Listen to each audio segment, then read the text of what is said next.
حبايبنا اللي عاملين دايت او عاوزين يبداوا، تعالوا ندردش شويه. اوعى تتلكك بدخول الدراسه او تتلكك بمواعيد شغلك انك تبوظ الدايت وتقول لي اصل مش عارف اظبط الوجبات والاكل.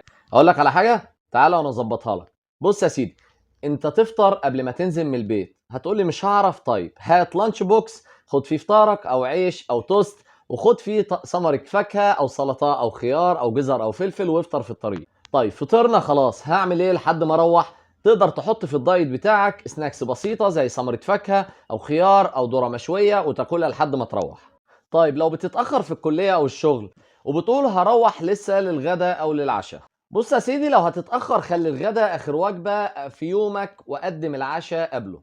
تقدر برضو تاخد معاك العشاء الكلية عادي جدا. روح اتغدى بقى ونبقى خلصنا اليوم على خير من غير ما نلجأ لأي كريب او بيتزا، وهتبقى وفرت صحتك وفلوسك اللي بتخلص على الاكل. بس يا سيدي.